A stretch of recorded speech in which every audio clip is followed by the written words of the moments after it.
Hello, everybody. Welcome. Welcome in. Thank you all for joining Poetry Daily in the Cheuse Center for the third of four co-sponsored virtual events. This is a series called What Translation Sparks. And before I begin, I'm just going to ask for all of you to keep your microphones muted, please, when you come on in. And I do also want to let you know that there's a live transcription button on the bottom in case you need it. And if you don't want to use it, then you can just turn it off. But we're thrilled to have you all join us this Friday evening, afternoon, depending on where you are. My name is Matthew Davis, and I'm the founding director of the Alan Cheuse International Writers Center at George Mason University. I'm also a writer and professor here at George Mason. I will say a few words about our project, briefly introduce the poets who will then each read their translation and offer a bit of context.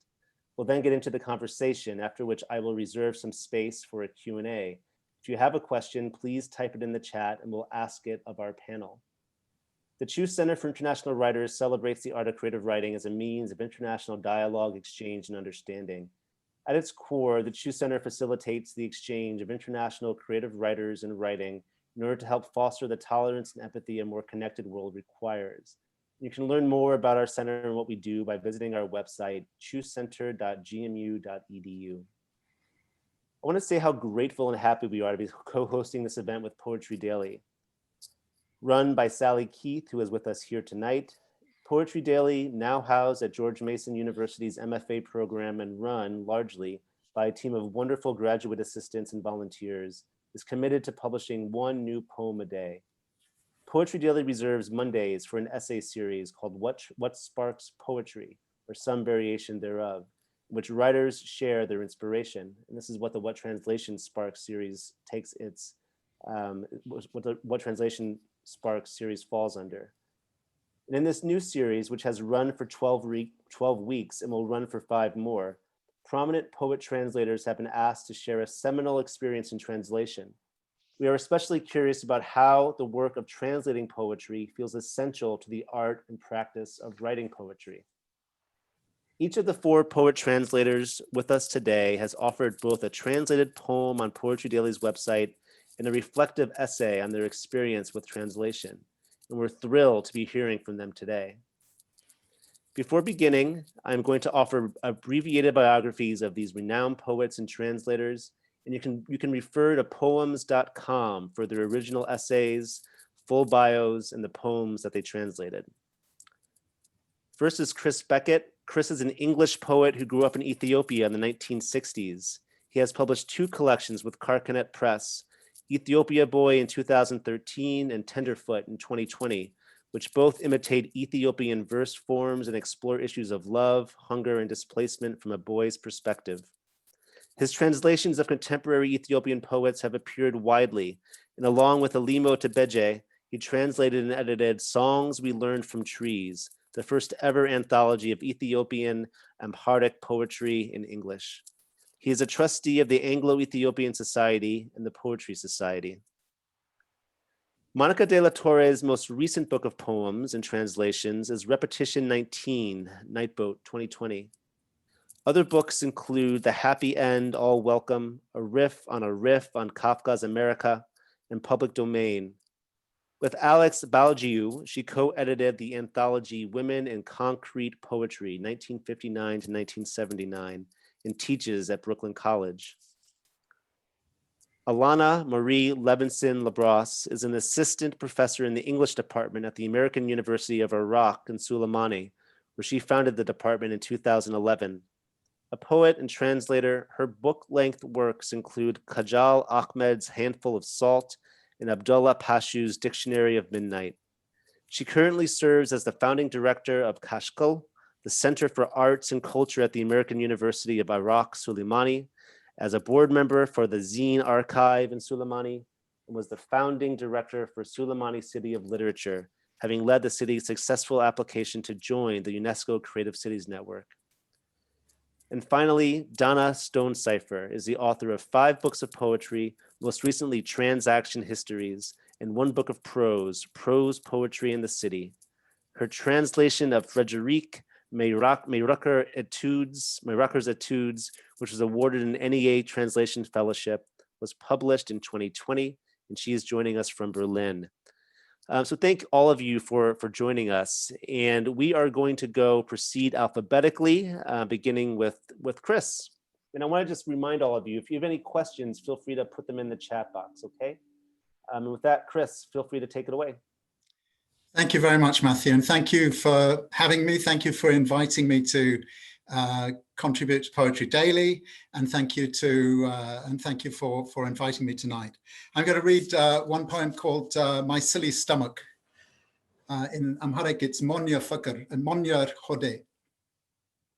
My silly stomach. So I can feel how big he is. He starves my fingers, leans my toes and fills my chest with feathers. He even shrinks my skull into a little gourd and boasts he is by far the best of stomachs in the world. Stands there, pleased as punch to be a silly paunch. So, small poem, but big message, really. I spent my boyhood in Ethiopia, as Matthew said, but I only started translating Amharic poetry. Amharic is the main language of Ethiopia. There's many others. There's more than 80 languages, but it's maybe the main language. And I started translating because I was astonished to find I couldn't find much Amharic poetry in English, so I had to take myself off and to SOAS in London and learn Amharic again and start translating poems, because I wanted to write about my boyhood, but I didn't want to write, English sounding poetry. I didn't want to write sonnets or villanelles or whatever. And so I went to Ethiopia a lot as well. And one of the first poets I met was the poet who wrote this poem called Zodu Milikit. And he told me all about Ethiopian poetry, including about something they call semen nawork, which means wax and gold, where they basically use a lot of puns, a lot of homophones to sort of slip a sexy or profane or political meaning under the surface of a poem. And in fact, Zodu hasn't done that in this poem, but he's basically talking about a stomach, but he really means something else. He means the fat cats. He means fat and paunch in a purely, well, in a political sense. And in fact, the pun, the only sort of homophone there is in the poem is in the title Hode, my stomach, which actually is often used to mean my dear or my sweetheart. So it's got a sort of quite affectionate sound to this poem, even though it's criticizing. So it's the poet criticizing his own stomach, but actually it's the country criticizing. It's quite an angry poem. The gold version under the wax surface is quite angry, I think. And when I asked Zodu about what this poem was about, really, he said, stomachs can be political. So I knew that I had to make it obvious what he was talking about. The main fun in translating this poem was actually in choosing half rhymes, which is, Zodu uses full rhymes, but I find that difficult to do in English. So, and then that last, there's the word for paunch is in Amharic is borch, and the ch is a plosive. So I knew I needed a word which had a punch to it, and of course that was the word itself. Punch was the word, which is lovely for me because it rhymes not only orally but visually. And once I got this idea of the stomach standing for inequality, I used it in my own poems, and especially in a poem I called Praise Shout for a Stomach, which was in my last collection, which came out last year and is all about child hunger. Well, in Ethiopia in the 60s, but child hunger is a big problem, well, certainly in the UK at the moment. So I wanted it to have you know, that sort of resonance. So that's it. Thank you very much for having me. Thank you, Chris. That was wonderful. And I just want to, unfortunately, we don't have time for these poet translators to read from the original language. I know that we all wish that they could, but thank you very much for the reading and for the reflection on the translation. And we're now going to turn to Mónica. Mónica. Hi, thank you so much for tuning in, everybody. And thank you to all the participants. I'm really honored, thrilled to be part of this conversation. So I am going to read you a poem by Anna Hatherley, or Atherley, like they say in Portuguese, who is included in this volume of concrete poetry by women that I co-edited, as Matthew said in the introduction.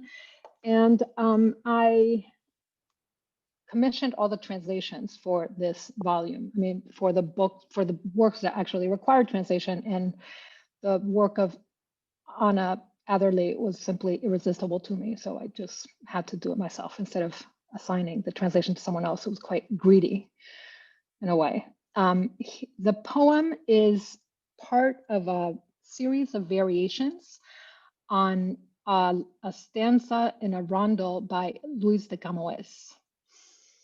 And it's called Leonorana. So I'm reading you the first variation. There are 32 variations of this stanza by Camões. The stanza is as follows. Barefoot she goes to the source. Through the lushness, Leonor, lovely she goes, but not surely. Morning happens when, in the apparent movement of succession of days and nights, the earth all of a sudden shines on the sun, not so suddenly, though since the day happens slowly, everything happens slowly, though only all of a sudden does it become real and sudden. Everything is what was happening slowly until the moment it burst into sudden reality. All of a sudden, it is morning, just like all of a sudden water flows from the source and is suddenly intermittent like the day. The source is a sudden intermittence, a phenomenon explained by the principle of the Pythagorean cup, and all the magic of a source turns suddenly into the flow of the larger pipe of a system of communicating vessels whose primed siphon allows for the passage of the lovely liquid from one vessel to another, existing due to its flowing, and the origin of the flowing origin. And like Leonor, it is a product of the succession of days and nights and the fact that she rises from bed, where she lay intermittent during the dark night, and suddenly the source, the day, and Leonor erupt. She steps on the cold ground vessel where the lushness is born, and at the tip of her fingers the filaments of the leaves, veins shudder, and Leonor shivers and her nerves shudder until registering the sensations and the message of lushness is in the origin of her motor nerves transmitting orders through her body, and the beautiful muscles of her leg bent backward, of her thigh upward, of her belly inward, of her shoulders forward, and of her head downward. And her orbicular muscles receive the message of lushness, almost shutting her beautiful eyelids, and her pupil contracts, and a tingling in her breasts hardens the pink blossoms of her nipples, and all this happens in the intermittence of the mechanism of sensitivity, solely because it is morning, and the day rises, and water springs from the sources, and there is lushness.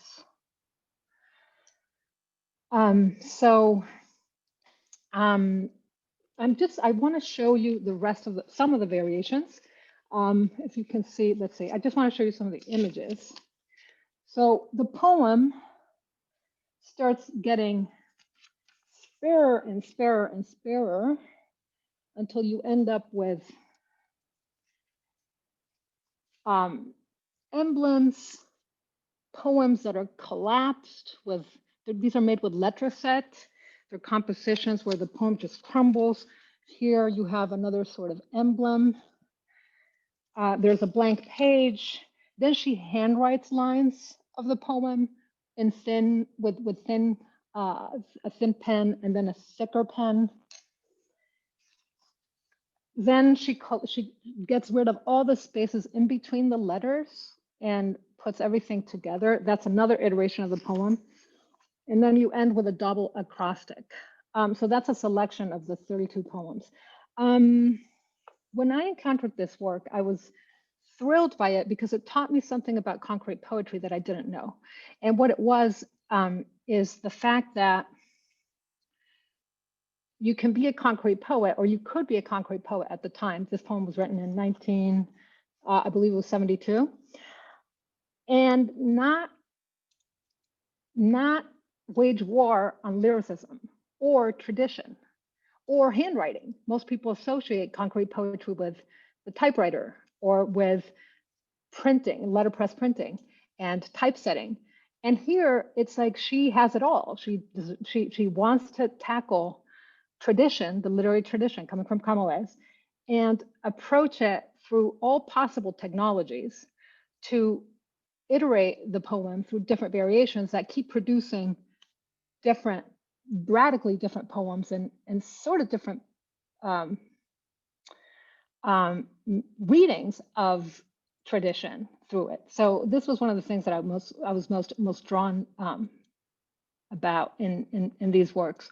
As I said before, they were simply irresistible. I don't really translate from the Portuguese, even though I read Portuguese, so that was also thrilling to me, to be able to apply some of what I've learned as a reader of Portuguese in translation. And if just the poem itself topically felt like an invitation to immerse myself in the process of reading and selecting the work and seeing it from within, which is very much what she, I think, does when she takes Camões and reads this figure in a pastoral poem who's the object of the male gaze, and reads her experience of lushness and the greenery from within. That was really what drew me the most. Translation-wise, I want to say that there's a word in Camões, the word is verdura, which translates as verdure or verdure. I can't even say the word properly in English, which is, of course, synonymous with greenery, with lushness. And it really troubled me. In Spanish, which is the language I'm most familiar with because it's my first language, you have the word verdura, which means vegetable. And it's the same word as in Portuguese, but it means something else. So I couldn't get myself to use that word in the English translation. The beauty of 32 variations is that I found Hatherley doing exactly the same thing with that very troubling word, where she uses verdura, but then she also uses similar words in Portuguese to refer to greenery, to lushness. So it's almost like she's destabilizing the word and teasing out all these different synonyms for it and applying it or centering each of the different variations of the poem on these words. Another one is segura, the word that she walks through the greenery. Now es segura. She's not sure. Is she not sure or is she not secure? What's going on there? It's a very perplexing line, especially if you think that it's in a medieval poem. So that also allowed me to use different translations throughout the iterations. That, of course, in this version I only used one, but this process of translation as a reading of history and translation as a not definitive thing that keeps spawning new versions of a poem is what drew me. And with that, I'll stop because it's someone else's turn now. Thank you so much. That was wonderful. Thank you, Mónica. It was beautiful to hear the translation, and thank you so much for those words on it. We're going to turn to Alana now. Alana? Mónica, that was so beautiful. I love that phrase, destabilizing the word. So beautiful. Thank you so much, Matthew, for having us, and Sally and Martin for putting all this together. It's wonderful to be here today. I'm really honored to be a part of such an amazing group. The poem I'm going to share with you today is by, I think it's fair to say, the most famous living Kurdish poet today, Abdullah, and the poem is titled Resurrection. From time to time, sadness fills my throat and pain reaches its limit. Then I wish to smash my life like a wine glass against a stone. But suddenly, the gleam of the thread of a new idea, imagination's hide and seek, the revival of a blade of grass, the burst of an infant's laughter, the figure of beauty, the rebellious breasts of an ample woman compel me to take wings from happiness, to beg the heavens to stretch the bridge of my life so long, I won't be able to cross it, even in 1,000 years. I partially wrote about this poem because I love this poem, and partially because I thought it's just a poem I've been revisiting a lot lately these days. When I do sometimes wish to smash my life like a wine glass against a stone. But then, of course, one of the things I see is my beautiful new baby who happens to be attending this Zoom event. And I think, okay, you can stretch the bridge of my life so long I won't cross it in 1,000 years. That's okay. This poem, one of the things about Kurdish that is so interesting to me and so exciting to me is all of the ways in which Kurdish individual words break down into image. So you've got simple words like friend, which really translate Hauser or Haure, turn into the one who shares my head, the one who shares my path. You could even say Haudeng, which is the one who shares my voice. All of these words that in Kurdish break down into image, but as we translate them into English, sort of flatten into abstract concepts. But there's a subset of these imagistic words that also are drawn up from the body. And these ones I love, you know, Chris, you mentioned that my stomach is also an endearment. In Kurdish, there's the same, there's jigaraka, my liver. You could even say my twisted liver or my angled liver, which means an even greater endearment. And in this poem, one of my favorite instances of the embodiment of Kurdish is the word serkesh, which refers, I translated it as rebellious because I translated these poems in conversation with the poet and had to take his considerations into mind as well. So even though I'm drawn to the translation of serkesh as really it's sort of like wild-headed yes, but you can translate it again, flatten it into the abstract concept of rebellious. I loved that phrase in this poem because it is the adjective to breasts. So you have bodies within bodies. The poet is using an embodied idea of an abstract concept to describe another part of the body. So it isn't even just the bodies that are hidden within the dead metaphors of Kurdish, it's bodies within bodies, which I thought was so beautiful. But also, of course, so dangerous.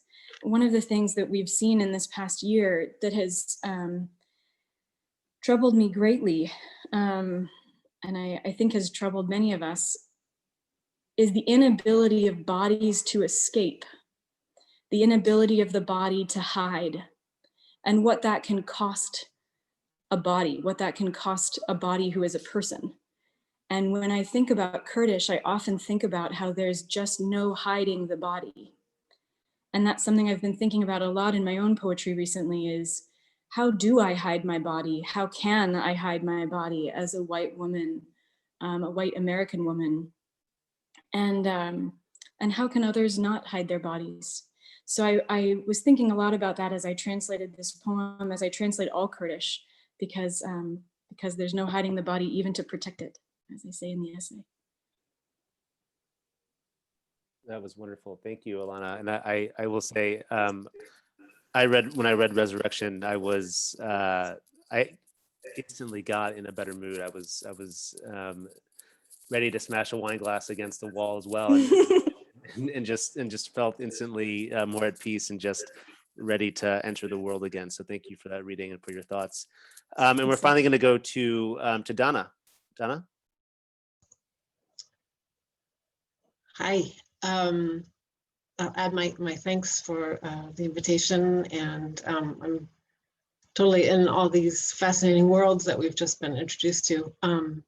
But I'll now bring it to the Austrian world. I think I will read from the website. So this is a poem by Friederike Mayhofer, And it's every poem in the book, Etude, is, most of them don't have titles, but they are all dated. So this poem is from November 14th, 2012. Namely, as the lilac bush bloomed, my parents went out to a bowling club. I was still very small when my parents went out to a bowling club. I remember I had no siblings. My mother wore a tight-fitting short dress. She was very beautiful and melancholy. She had waved hair and cried often, namely, as the lilac bush bloomed. I remember my grandmother on my mother's side sat me on a bench in the Rubens Park and held my hand. It was winter 27. I remember my grandfather pulled me onto his lap and started to play his concertina. Then I got very sick, namely, as the lilac bush bloomed. I remember the world was painted in impasto and I was afraid. This motto was incidental. I remember, namely, as the locust trees bloomed and the dog Teddy came into the house. I let it all wash over me, and my youngest aunt wore a pleated dress. My father seemed anxious and hardly spoke. No one read to me, and no songs were sung. The moon shone onto my bed, and the stars sank down. Namely, gradually language blossomed, and we ran in a circle as the lilac bush bloomed in the schoolyard, I remember. All typewriters, I remember, namely thought processes, everything that fluttered off, namely.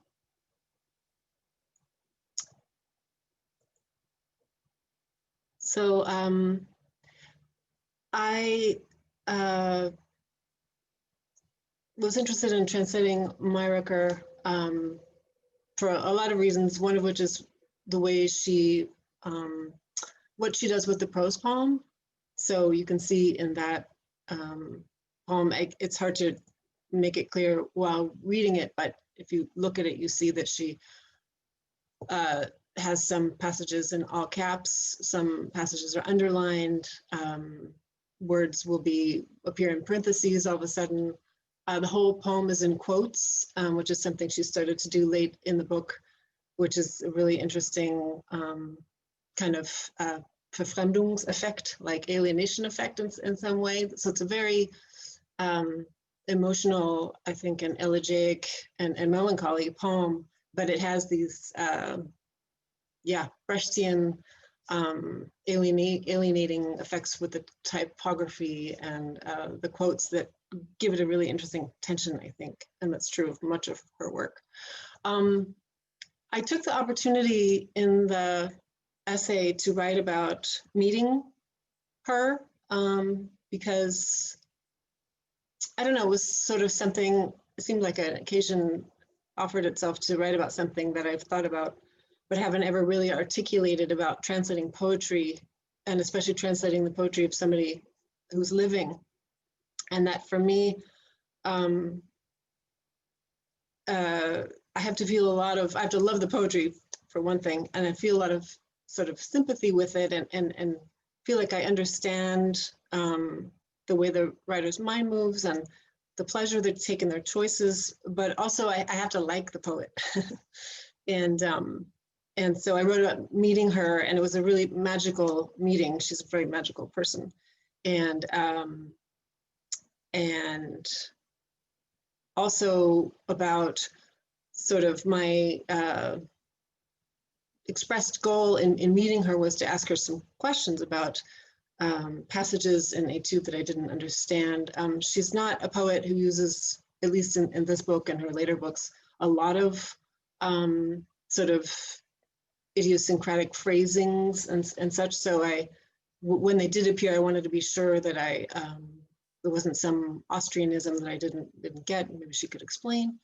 And I had a list of about 30 questions, and at the end of the meeting, I had them all checked off, and I had 0 answers, basically, because she didn't really know why, what she had meant, or she didn't want to explain, I'm not sure. And she said, again and again, she said, well, im Rausch des Schreibens ist es einfach so rausgekommen. And Rausch is The closest cognate in English is rush, intoxication, rapture, transport. So like in the transport of writing, it just came out that way. And she would say, could you just translate it word for word, literally? And so she kind of, in a sense, gave me a permission, I think, to enter into the Rausch des Übersetzens, like the transport of translation, to let this sympathy I have for her poems and for her as a person sort of, you know, ignite my own poetic forces and not be so concerned with 100% accuracy, which we all know is not possible anyway. Great, thank you so much, Donna.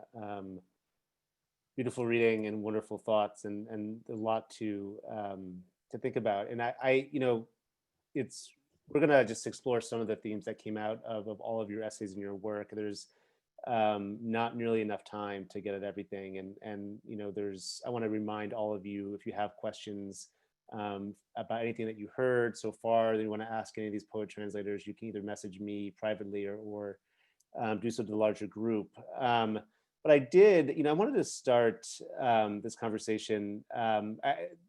For me, I have politics on my mind a lot these days. I think a lot of Americans in particular probably do. I'm here blocks away from the Capitol building that was just stormed, and I wanted to start this discussion, since a lot of the poems that you read today did have sort of an intersection with politics and translations with politics, and I wanted to talk a little bit about the politics of translation. And that's a very broad category, but whether it's translating a political poem or translating a language that's steeped in political identity, like Kurdish is, for example, or thinking about how poetry plays a larger role in political discourse, it's a really big question, I know.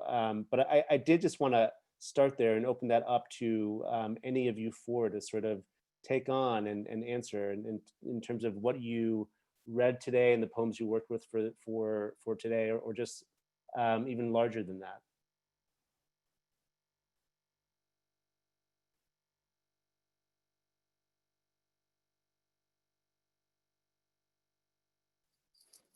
And I'm happy to ask someone to go first if no one wants to jump in.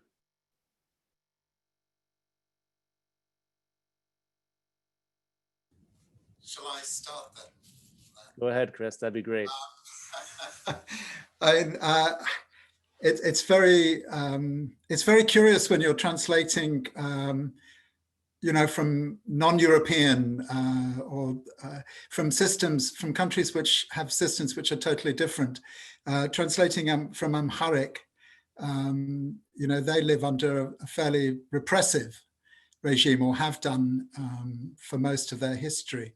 So basically, the tactics that they use is almost like the Eastern Europeans under communism, you know, that they talk about one thing, but they're really talking about something else.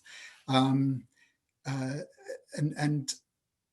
you wonder what they would do if they weren't repressed, and what would happen to their poetry and the fun of their poetry, the wittiness of being able to, or not being able to, but of you know, half of the fun of Amharic poetry is working out what it means under the surface. And if you're not, you know, if the poet doesn't have to work, you know, really hard to find ways of disguising what he's really talking about, then, you know, where's the fun of writing? Yeah, I find it a very interesting question. Also, the point that Alana made about the body, and how the bodies symbolize suffering and other big problems in those kind of, well, in a country like Ethiopia, where famine has been, you know, a big thing in the past. It's not so much now, but it's still plagued by other diseases like inequality and cronyism, which are political diseases, I suppose. So, you know, the body gets attacked all the time, you know, whether it's the stomach or the or the, you know, the ankles being shackled or whatever. The body is being abused on a daily basis, and it's quite, yeah, I think it's quite difficult for a European like myself, or a, you know, somebody from a background which doesn't have that daily threat.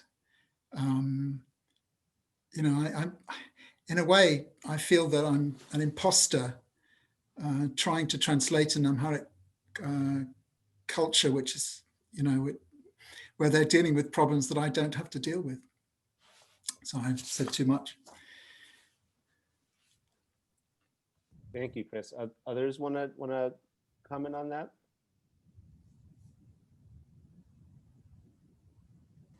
Chris, I definitely understand the feeling of the imposter syndrome that haunts translating from a culture you didn't grow up in, and that is very different from yours, and that faces challenges where most speakers in that language face challenges that were very far from your childhood experience or from your daily experience as an adult. Certainly that's mine with Kurdish. I was actually thinking, Mónica and Donna, of the ways in which iteration appears in both of the pieces you translated and read for today, and the way in which language starts to break down, and how iteration is about the breaking down of sense, trying to find sense, stumbling toward it. In the early years of Kurdish poetry, not early years of Kurdish poetry, that would take us centuries back, but in the early years of contemporary Kurdish poetry, being like the 70s and the 80s, poets were sort of the holders of a covenant with the people, where they, as opposed to what Chris was describing, would speak very directly truth to power type poetry. And people loved it because it was the only place where that was coming from. There wasn't independent media, there was only poetry. And so a lot of Peshaw's poetry from the 70s, 80s, and 90s is beloved because people needed it desperately, in a way that has evolved when, as Kurdish governance has been able to take place in Iraq. In states like Syria and Turkey, where Kurds are not under their own governance, and they're under regimes that are less friendly, I think is very safe to say, to the Kurdish identity, we do see a lot more of the poetry like Donna and Mónica read for today, where language is breaking down, and poets are really struggling towards sense. And it's a very intimate battle with even trying to grip at language, where the language is itself banned and forbidden. So lots of interesting issues with Kurdish inside Peshaw, larger toward the world of Elaine Scary, where the body just can't hold it, and language can't hold it either. Yeah, lots to think about there. Great, thank you, Alana. Mónica or Donna, do either of you want to add, or should we move on? Well, I was just going to say that listening to everybody read and speak, and even before when I was reading the essays, I was just thinking, I love translators. Of all writers, translators are so amazing, because this question, you cannot avoid this question. Translation is always political, and whatever approach you choose to take, you have to deal with your own politics, your relationship to whom you're translating, the relationship of your language to that language. You either, I mean, I think there's a lot, I loved what Donna wrote about, you can read all kinds of translation theories, or you could spend your life reading about translation theory, approaches to translation in theory. And once you actually sit down and translate, there are questions you can't avoid. And these are the questions. And so I think that whatever you do, it's always political, regardless of the politics of the poem. And I was thinking also this liking of a poem also in a way has to do with a sympathy with the poem's cause, right?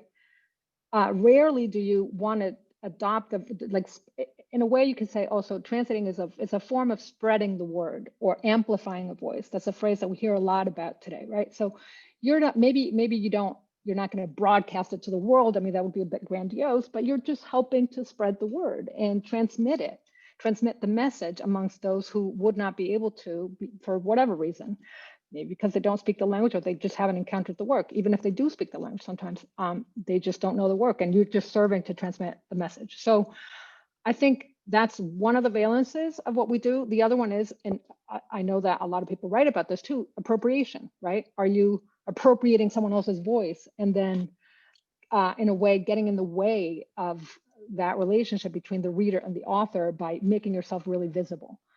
And I think that there's never any one answer that fits all the different types of translation, the infinite variety of situations you'll encounter. For instance, even when you're trying to do the best, like Alana had, what you're speaking about in terms of the way Kurdish works was so evocative for me. And it also seems very emblematic of the types of translation problems that you might encounter, where you're seeing something at work in the language that is so powerful when you actually translate literally. But the more literal you are to the language, perhaps the more you're actually contravening the intent of the author, who's not seeing how the language works in distinction to English, for instance. And so I just think that it's endlessly rich, fascinating, and I do think that for the most part, we're serving a really great cause just by piercing the illusion that it's all available in English and that all conversations worth having are happening in English. Just to remind people that there's something out there is already radical. That's really well said. Thank you, Mónica. Donna, do you want to jump into this conversation or we steer in a different direction? No, I'm sort of chewing over what everybody said. Is super interesting. Well, my work is not generally an explicitly political poet, but I was struck rereading the poem by the line, it was winter 27, 1927, and here we are in 2021. So, and it was published. She was about 80. She was in her late 80s when she wrote the poem, and just thinking about all the things that she's experienced in her lifetime. Her body is a composite of a lot of politics by now. Yeah, it's interesting too, the notion of being sort of an imposter, or the fear of being an imposter for various reasons, and even it doesn't even have to be as dramatic as those situations. Just maybe not, not having grown up in that culture. How responsible are you as a translator for knowing, every last cultural situation the poet might have been in, or what? I mean, I think it's a broad and not necessarily only political question that I certainly have to the translator. Great, thank you. So I want to move a little bit away from these broader issues potentially to a pretty narrow issue that came up in several of your translations and your essays, just in terms of translating particular, poetics or rhyme schemes or patterns. Whether, Chris, it was, gosh, I'm forgetting the Ethiopian name of the term, but fitting the rhyme structure and how you decided not to do that because I think you wrote it takes away from the feel of the poem rather than closer, or Alana, in your case, looking at these really concrete images in the body of Kurdish and sort of letting those unfold in English. So I'm wondering, how, if there's other examples of that you can think of in the poems and the work that you've translated, but also how that impacts your own poetry.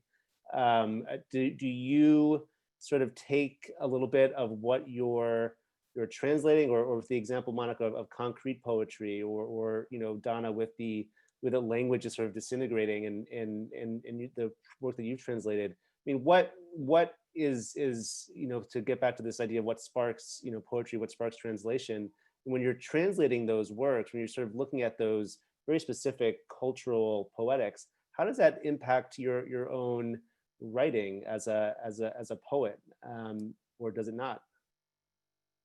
And again, I'm happy to ask someone to speak, but if one of you wants to take that, that's fine with me too.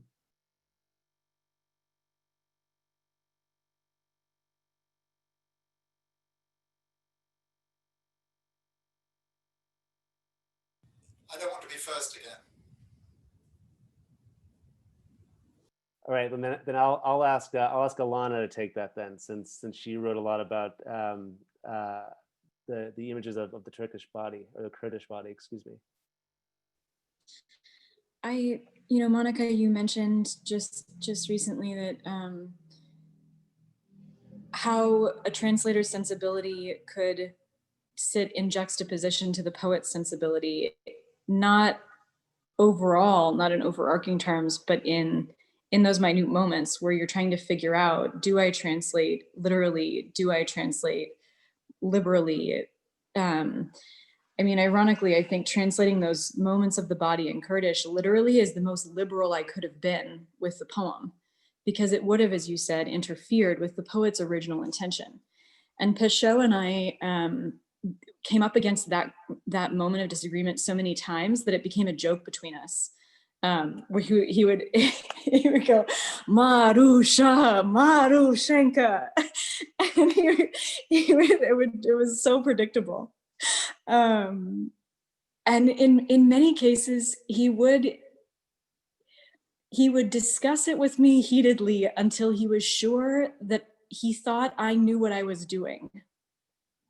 And then if we still disagreed, he would defer. But in many cases too, I deferred to his sensibilities of a poet who cares about reaching his audience. In one of his poems, he writes to his critics and he says, so my words are simple, so my poems are simple. They're simple because I'm communicating, and I'm communicating to as many people as possible because that's my job. It's very different than the job of the contemporary American poet, who in many ways is not writing to as many people as possible, and is not writing for as many people as possible. We don't have that same sort of social covenant that Peugeot has an obligation to. He has duties as a poet. And so there were instances, like when I was writing this essay on this translation, I thought, oh gosh, I think I would have translated this poem so differently. And I thought, and that was actually where the essay came from, where I was like, well, okay, if I had to defend my own translations to myself, how would I do it? And that's really how I would, is that translation is a conversation with a poet who is trying to communicate, and for whom communication is very important. So that's how I made that decision with that translation. And it's a very idiosyncratic process. With other translations, I made very different decisions, but with Peugeot, that seemed critical. Great, thank you. Others want to add?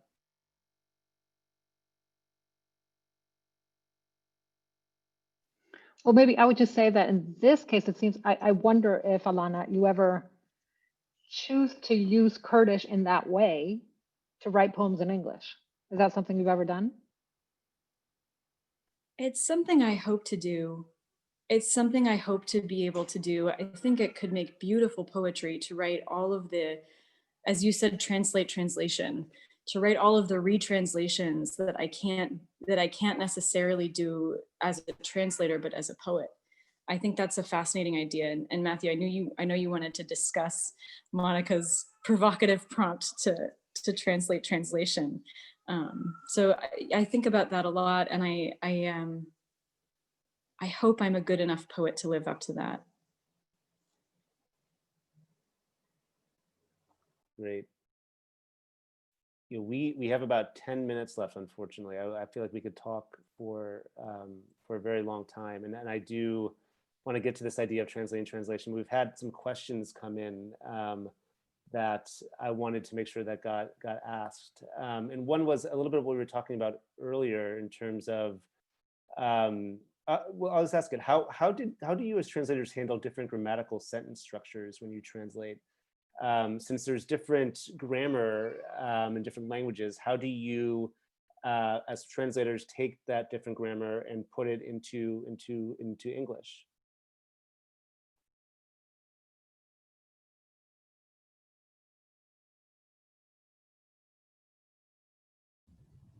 Well, I think every language has its grammar and its own syntax. And for me, working with Amharic is an inflected language, which means that you get suffixes and prefixes.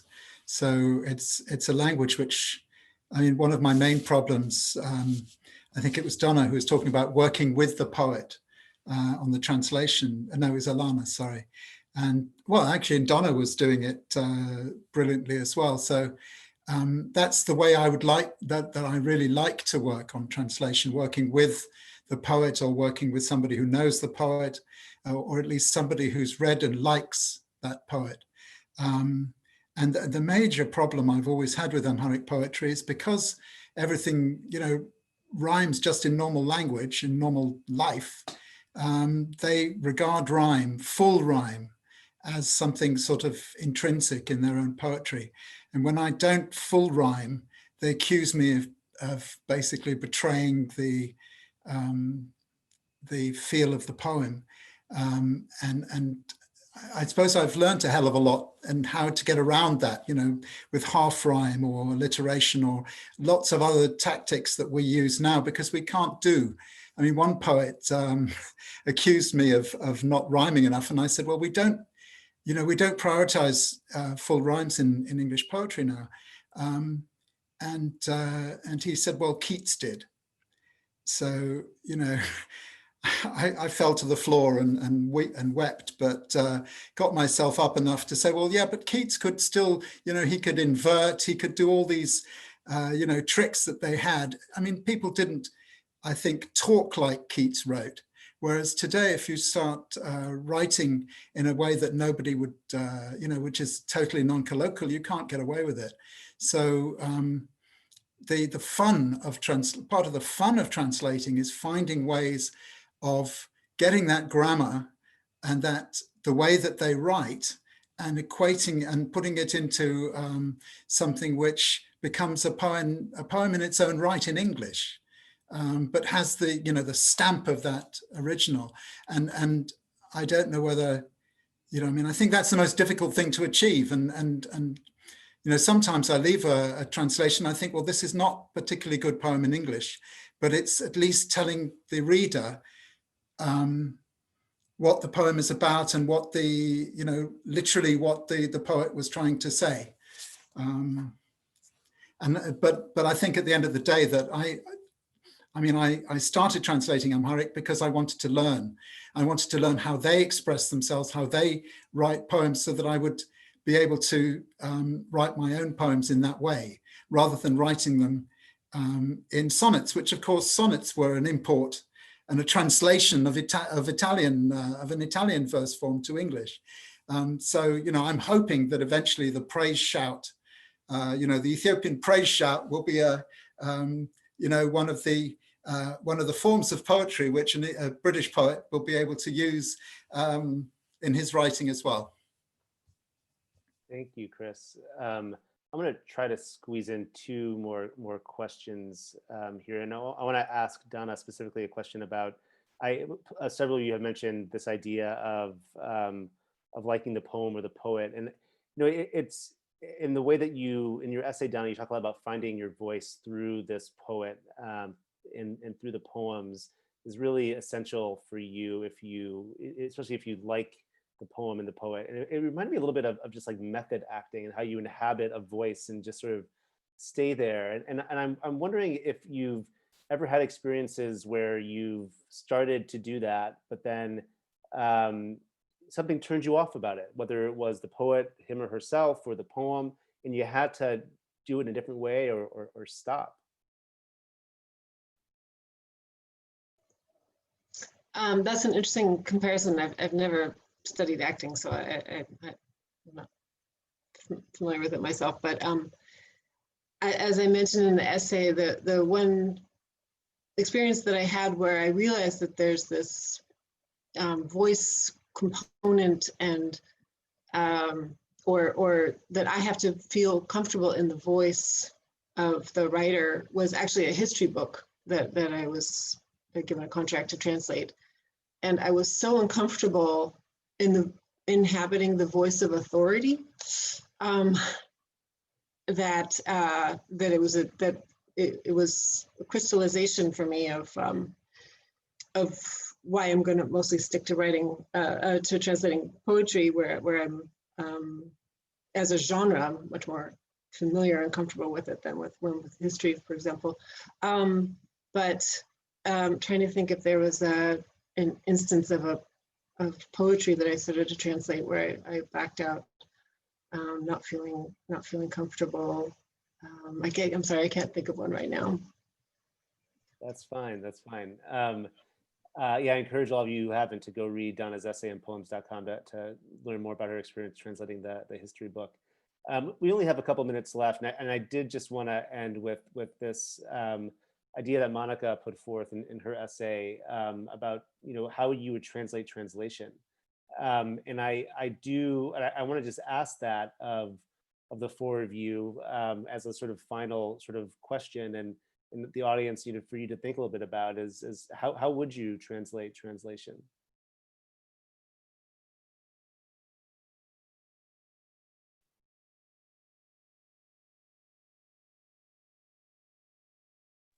I was more comfortable posing the question than answering it.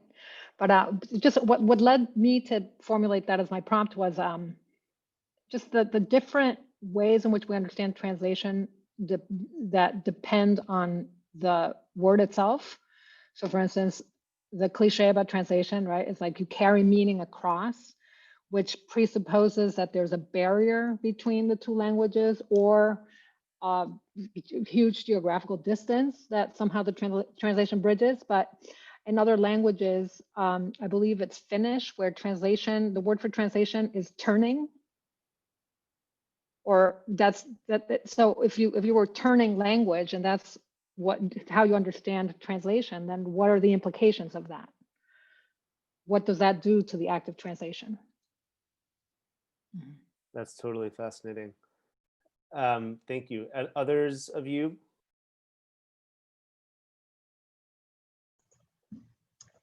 Honestly, it's just such a beautiful formulation. It's so poetic. I think I wouldn't want to take it any further. I want to just leave it there, translating translation.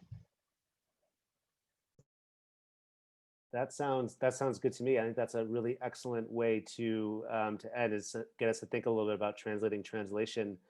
We do unfortunately have to wind down and stop right now. But I do want to thank all of you so much, Chris, Mónica, Alana, and Donna, for joining us this evening. It's been a real pleasure. I feel like we can talk much longer. And thank all of you in the audience for joining us. I want to let you know that this episode of, it's not like we're a TV series, but this form of What Translation Sparks and the two others that we've previously had are all going to be online on poems.com. You can watch them if you missed any of this or want to check it out later on. And we're going to be having our final conversation on February 19th at 7 p.m. Eastern Time. And again, please check every Monday for more of What Translation Sparks, more translated poems, more essays of the nature that these wonderful poet translators share with us today. In the meantime, be safe, and thank you so much for your attention, and take care. Have a great weekend, everybody.